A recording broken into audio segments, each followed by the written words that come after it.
एक और war breaking आपके सामने बड़ी खबर इस वक्त। ईरान का इजराइल की स्टॉक एक्सचेंज की इमारत पर हमला। एक बड़ा धमाका वहां पर हुआ। स्टॉक एक्सचेंज की बिल्डिंग जो बड़ी बुरे तरीके से क्षतिग्रस्त हो गई है। बड़ी खबर इस वक्त आपके सामने, ईरान का इजराइल के स्टॉक एक्सचेंज की इमारत पर धमाका और इसके बाद बड़ा नुकसान वहां पर हुआ है। एक बड़े धमाके के जरिए बैलिस्टिक मिसाइल करीब 20 के आसपास आज सुबह के वक्त में दागी गई। और ये देखें हमले के बाद की तस्वीरें। ये वहां पर बड़ी तादाद में रेस्क्यू ऑपरेशन के लिए आईडीएफ के लोग भी मौजूद हैं और इजराइल के बाकी जो हैं ऑफिशियल्स, सिक्योरिटी ऑफिशियल्स वो वहां पर मौजूद हैं।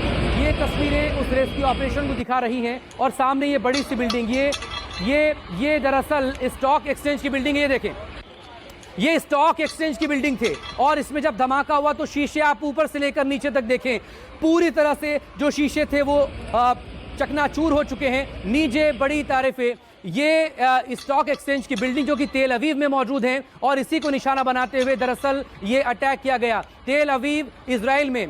ये तेल अवीव बेहद इंपॉर्टेंट जो कि इजराइल की राजधानी है और लगातार तेल अवीव पर निशाना साधा जा रहा है ईरान की तरफ से। एक के बाद एक बैलिस्टिक मिसाइल की फ्रेश वेव्स के जरिए यहां पर लगातार वो टारगेट कर रहे हैं, चाहे वो रात का वक्त हो या फिर आज सुबह का वक्त हो। ये आज सुबह के वक्त में हुए इस हमले के बाद की तस्वीरें जहां पर बड़े पैमाने पर रेस्क्यू ऑपरेशन की जरूरत पड़ी और इस इमारत को जो पूरी तरह से खंडहर में इस वक्त तब्दील हो चुकी है उसको देखकर आप अंदाजा लगा सकते हैं। बाकी और जो इमारतें हैं, बाकी जो और स्ट्रक्चर हैं वो नुकसान की जद में नहीं आए, लेकिन ये जो स्टॉक एक्सचेंज की इमारत थी इजराइल के तेल अवीव में वो पूरी तरह से यहां पर खत्म हो गई। और अब ये मिसाइल रॉकेट लॉन्चर को कैसे उड़ाया गया है ये उसकी तस्वीरों को देखिए इस इमेज के जरिए। ये operative and surface to surface missile यहां पर मारी गई हैं। अराक रिएक्टर को डैमेज होने की तस्वीरें और ये ईरान के तेहरान के इलाके में मौजूद हैं। और ये देखें ये इस वक्त आपके सामने ईरान का जो रिएक्टर है अराक, उस पर बड़ा इजराइल अटैक हुआ है। इजराइल की तरफ से हेवी वाटर रिएक्टर पर मिसाइल दागी गई है। ईरान ने हमले से पहले ये जगह खाली करवा ली थी रेडिएशन को लेकर। फिलहाल इस तरह की कोई रिपोर्ट वहां पर नहीं हमले के बाद, लेकिन जगह वहां पर खाली हो चुकी थी। और ये दरअसल उसी की तस्वीर इस वक्त आप देख पा रहे हैं जो कि आईडीएफ की तरफ से जारी की गई है कि उसने इस इलाके को निशाना बनाया है। इससे पहले अराक हैवी वाटर रिएक्टर जो था, सप्लाई रिएक्टर, उसकी तस्वीरें भी आपने देखी थी, उसके स्ट्रक्चर की तस्वीरें आपने देखी थी। और अब ये वो तस्वीरें इस वक्त आपके सामने हैं जहां पर नीचे मूवमेंट भी नजर आ रहा है, और एक और बड़ी खबर वॉर ब्रेकिंग आपके सामने क्या आ रही है जरा देखें। वॉर ब्रेकिंग न्यूज़ 24 पर ईरान का हमले में आईडीएफ सूचना परिसर पूरी तरह से तबाह हुआ है। आईडीएफ के मुख्यालय पर हमला किया गया। इजरायली डिफेंस फोर्स का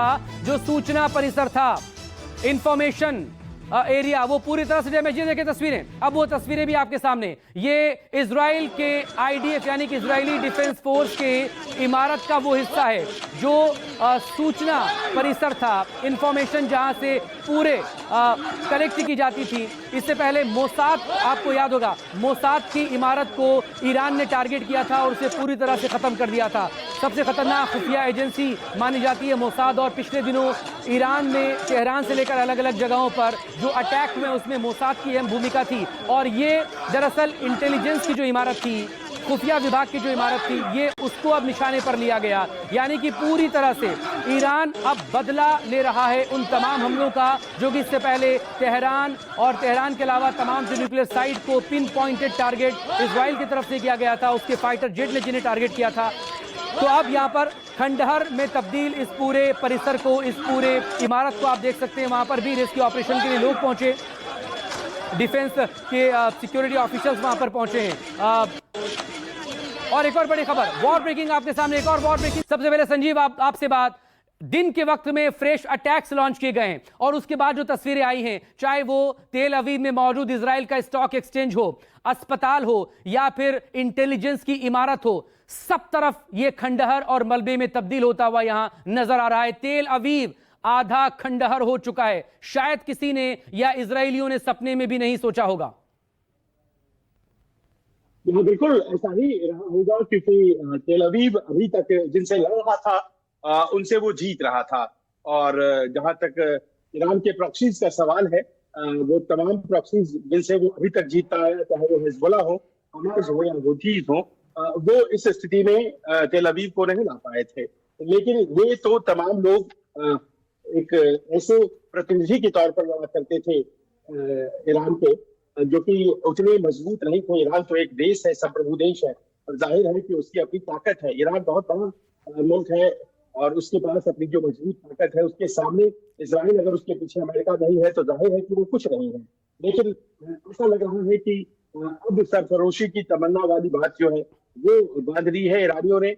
और ऐसे में जबकि अनकंडीशनल सरेंडर के डिमांड को जिस तरह से नकारा है खamenei ने, उन्होंने स्पष्ट कर दिया है कि वो युद्ध के लिए तैयार है। और ऐसा लग रहा है कि ये तमाम तैयारियां जो है युद्ध की तैयारियां ही है। और लगातार भी इस वक्त केवल इतना ध्यान रखा जा रहा है, आपने देखा होगा कि अमेरिका या फ्रांस या ब्रिटेन के इंस्टॉलेशन जो हैं उनके ऊपर हमला नहीं बोला जा रहा है, और अपनी नाराजगी और अपने शौर्य का प्रदर्शन वो तमाम इजराइल के ही झुकाव को लेकर किया जा रहा है। इजराइल एक छोटा देश है, उसकी आबादी बहुत ही गहन है और वहां पर मिसाइलों के गिरने से बहुत ज्यादा नुकसान होगा। लेकिन आप जानते हैं कि हमेशा इजराइल विफलत रहता है और इसका उसको लाभ है। उसके ऊपर बिल्डिंग्स तो गिर रही हैं, लेकिन उसके लोग हताहत नहीं हो रहे हैं। इस बीच उसकी कोशिश है और वो उन कोशिशों में सफल भी हो रहा है कि वो लगातार जो स्ट्रेटेजिक लोकेशन है ईरान की, उसको खत्म करता चला जा रहा है। और जो बैलिस्टिक मिसाइल लॉन्चर्स की बात हो या फिर जो स्ट्रेटेजिक लोकेशंस न्यूक्लियर की बात हो, जैसा देखा